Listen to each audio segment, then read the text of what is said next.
बिस्मिल्लाहिर्रहमानिर्रहीम। अस्सलाम वालेकुम नाजरीन, आप देख रहे हैं उस्मान कसाना यूट्यूब चैनल।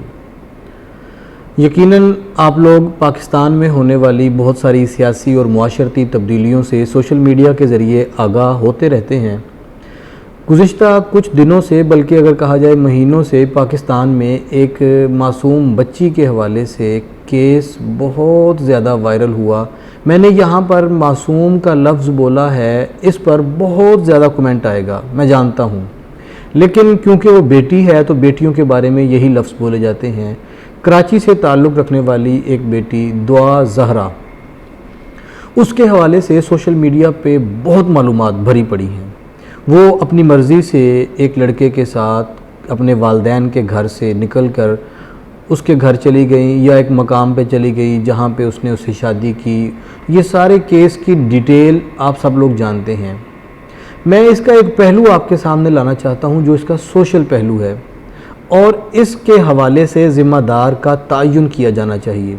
ये भी एक बहुत ज़्यादा बात इस पे हो रही है कि इस तरह के वाक़यात और इस तरह के केसेस में ज़िम्मेदारी का तयन नहीं होता।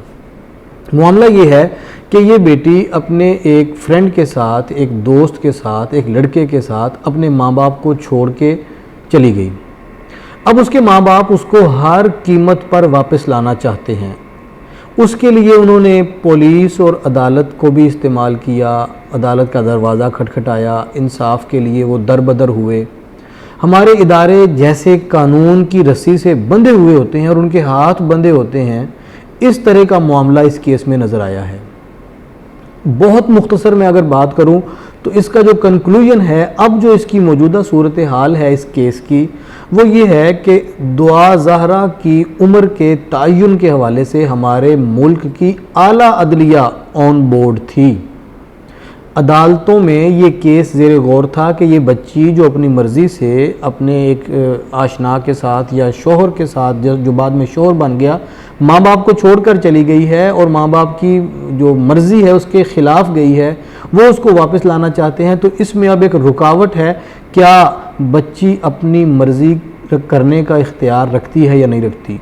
उसके लिए फिर हमारे कानून में कुछ चीज़ें हैं कि उसकी उम्र का तयन किया जाए कि कितनी उम्र की बच्ची ख़ुद अपने बारे में फ़ैसला कर सकती है।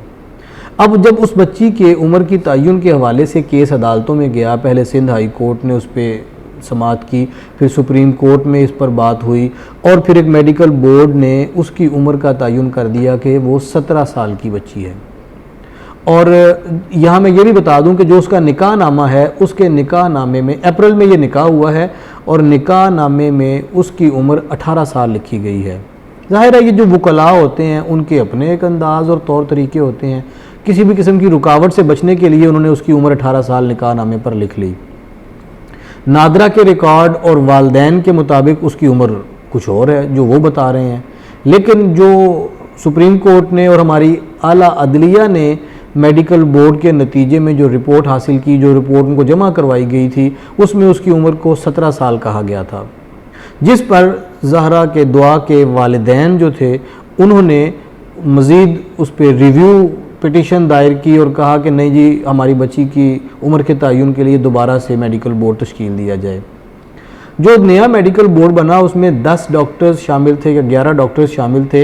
इन 10-11 डॉक्टर्स ने दोबारा से उसके टेस्ट लिए, उसकी हड्डियों के, उसके दांतों के, उसकी जिस्म के मुख्तलिफ़ हिस्सों से उसकी वो जो जिसे हम कह सकते हैं कि मेडिकली सारा उन्होंने उसकी बायोग्राफ़ी ली और उसमें उसने उसको ये मैच्योर किया। जो हतमी रिपोर्ट अब सामने आई है कि अब उस बच्ची की एज 14 या 15 साल के दरमियान है। अब अंदाज़ा कीजिए कि एक बच्ची जो निकाह के वक्त कमोबेश 13 साल की थी, वो अपनी मर्ज़ी से अपने घर से चली गई है। ये तो है कानूनी, और एक इसकी जो तफसील है इस केस की वो मैंने एक दो जुमलों में आपके सामने रखी। अब इसका एक मजमूई एस्पेक्ट आप अपने सामने रखें कि हम किस सोसाइटी में रहते हैं। मुझे याद है कि सिंध हाई कोर्ट में ये रिमार्क्स भी दिए गए थे कि जब बच्ची को तलब किया जाता था, बच्ची पेश नहीं कर रहे थे बच्ची को, उसके वालिद का ज़ाहिर है ये मौक़िफ़ था कि मेरी बच्ची को अगवा किया गया, उसे बाजियाब करवाया जाए। अदालत आलिया के, सिंध हाई कोर्ट के ये रिमार्क्स थे कि कौन है इतना ताकतवर जो इस बच्ची को पेश नहीं होने दे रहा या वो अदालत के सामने रुकावट बना हुआ है। इस जुमले में बहुत कुछ पिन्हा था कि हमारे बच्चे जब ट्रैप होते हैं, हम इस तरह के वाक़यात से सबक नहीं सीखते हैं, उसके पीछे एक पूरी स्टोरी होती है, पूरी सीरीज़ होती है। कहाँ हैं वो लोग जो बच्चों के हुकूक के हवाले से और इंसानी हुकूक के हवाले से बड़ी बड़ी बातें करते हैं और बड़े बड़े सेमिनार, कॉन्फ्रेंसें, बड़े सिम्पोजियम। ज़रा उन वालदैन की तरफ भी तो कोई देखे कि जो अपनी बच्ची को वापस लाने के लिए तड़प रहे हैं। उन वालदैन की कैफियत क्या है?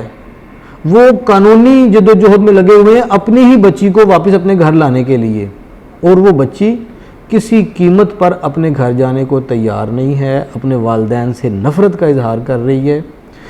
इसको एक महज वाक़या ही नहीं कहना चाहिए, ये एक पूरा माइंडसेट है, पूरा इसके पीछे एक तसलसल है।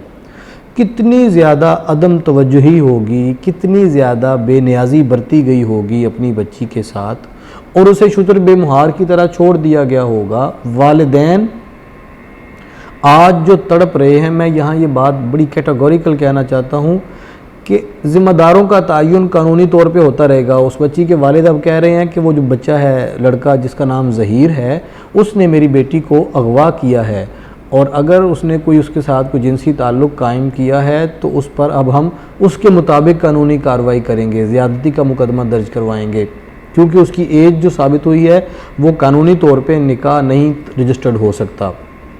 अब मैं यहाँ ये बात कहता हूँ कि तमाम तर अखलाकी हमदर्दियों के बावजूद असल ज़िम्मेदार, एक्चुअल जिनकी रिस्पॉन्सिबिलिटी है, वो बच्ची के वालिदैन हैं। हम लोग तरबियत में कमी कर छोड़ते हैं।